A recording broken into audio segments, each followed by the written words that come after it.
Hello and welcome to State of the Union. I'm Stefan Grobe in Brussels. While the war in Ukraine approaches the 2-year mark, there has been some sort of shadow boxing this week over potential peace talks.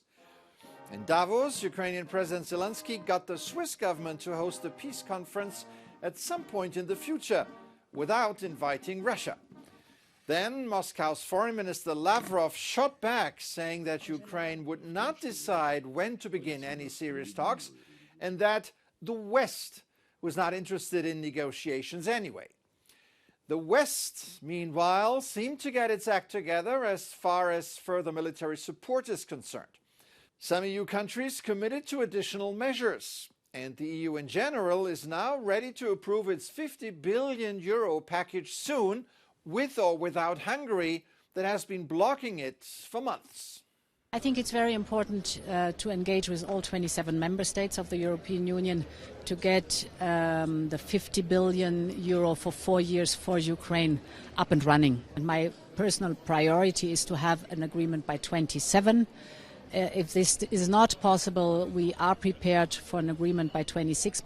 There is a renewed sense of urgency as aid for Ukraine from its biggest donor by far, the United States, is mired in political infighting in Washington.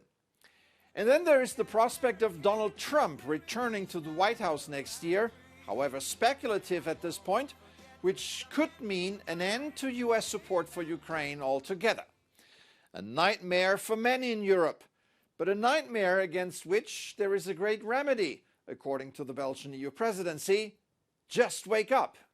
If 2024 brings us America first again, it will be more than ever Europe on its own. We should, as Europeans, not fear that prospect. We should embrace it. We should embrace it by putting Europe on a more solid footing. Stronger, more sovereign, more self-reliant. True, Trump won the Iowa caucuses overwhelmingly this week, but it is still a long way to go to Election Day in November. The US presidential election is not the only one with major ramifications for Europe this year. A week ago, the people of Taiwan elected a new president who basically refuses to cave before Beijing, who considers the island a runaway province. The European reaction to this democratic expression was rather muted. Is Europe too fearful of negative reactions from Beijing? Joining me now is Mareike Olberg, Senior Fellow at the Indo-Pacific Program of the German Marshall Fund and head of the Stockholm China Forum. Welcome to the program. Thanks for having me. So, the election in Taiwan was one of the most closely watched geopolitical events of the year, yet in the run-up of the vote, the European Union barely noticed it at all. Is Taiwan a too hot potato? There is, of course, still some reluctance in commenting on it to some degree. Presumably, there is still some nervousness about offending China to some degree. So there is a little bit of a dance around some of that, but overall, people here are paying much more closely attention now than just a few years ago. The official EU position is yes to bilateral ties with Taiwan, but no political recognition or diplomatic recognition. That being said, do you see an opportunity for closer cooperation now that the election is over? I think what we can do is continue some of the cooperation that's already been taking place, or some more close coordination we've had in the last couple of years. I mean, we've had some visits, primarily from parliaments, delegations visiting Taiwan.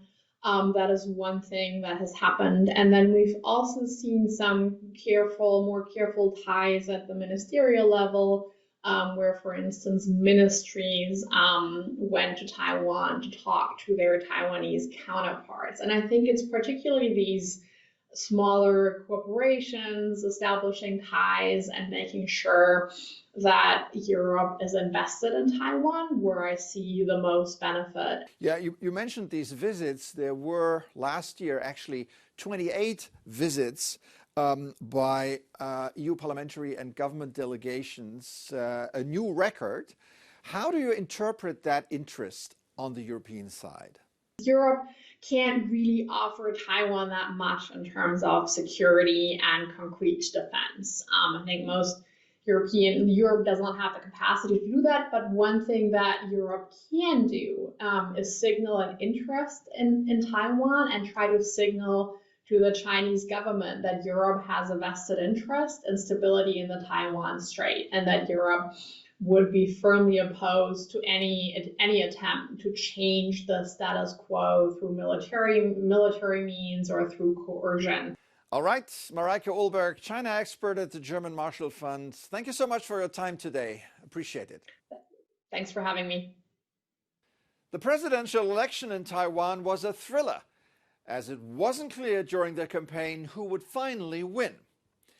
Such a situation is unthinkable in Russia, which will go to the polls in March.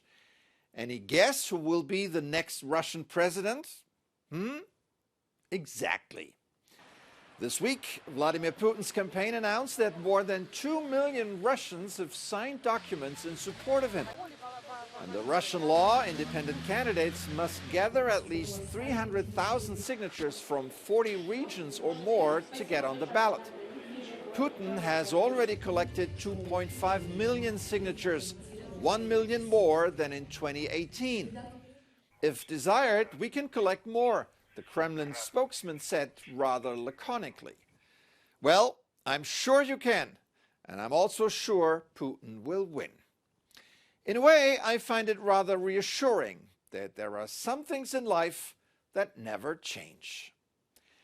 That's it for this edition. I'm Stefan Grobe. Thank you for watching. Have an excellent week.